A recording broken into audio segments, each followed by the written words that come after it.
ఇతనే కదా పిల్లలు ఉంటారు, మరి ఇతనికి ఒకరు అంటే ఇంకెంతమంది భర్తలు నీకు? నాకు ఇంకో భర్త కూడా ఉన్నారు. పరంజ్యోతి అవన్నీ బాగా చూసుకుంటున్నాడా? పరంజ్యోత్సు, కాకపోతే అతని మనసు చూశాను నేను. అతను అమ్మ నువ్వు చెప్పమ్మా, నువ్వెవరు తల్లి? మాకు తెలియాలిగా నువ్వెవరు? నేను మామగారు చనిపోయారు. అవును. శృంగారపాటి వంశం మాది. యెహోవా దేవుని భక్తురాలి. నా ప్రియుడు యెహోవా. నేను ఎంతమంది చూసినా కూడా ప్రేమలోనే పడలేదు. ఎంతమందిని చూసినా కూడా, కానీ ఆ పరమజ్యోతి మనిషిని చూసినాక అతనిలో ఏంటో, అతని కళలో చక్రాలు, అతని కళలో కళ్ళు పెట్టి లోతుగా చూశాడండి. నేను ఇతనితో జనరల్ గా ఉండేదాన్ని ఒక భర్త స్వరూపంలో.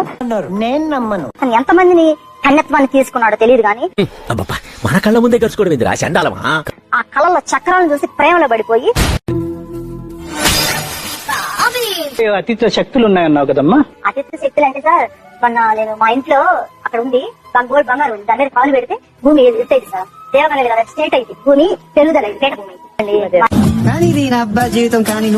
అది దేవకన్య వంశం మేడం. మా తాత నాకు చెప్పాడు. ఎప్పుడు చెప్పాడు?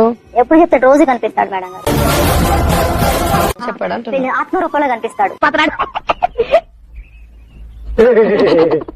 అదే పరంజ్యోతి దేవుడు అతను తొండమని చెప్పాడు తాతయ్య.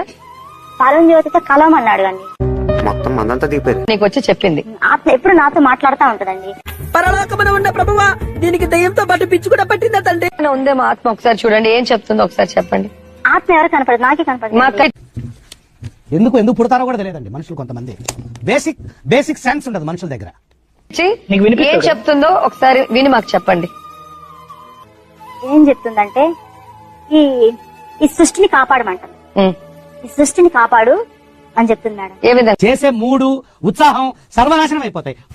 ఏ విధంగా అంటే, పరమజ్యోతి వల్ల ఈ సృష్టికి శాంతి, సమాధానము, హ్యాపీ వస్తుంది. అతనితో కలవమని, అతను పెళ్లి చేసుకోమని చెప్తుంది. నువ్వు ఇప్పటికీ కూడా పరంజ్యోతిని నమ్ముతున్నావు? నేను నమ్ముతాను మేడం, అతను ప్రేమిస్తున్నానండి నేను. ఇంకా నాకు నీ నుంచి ఏం కావాలంటే పెళ్లి కావాలి.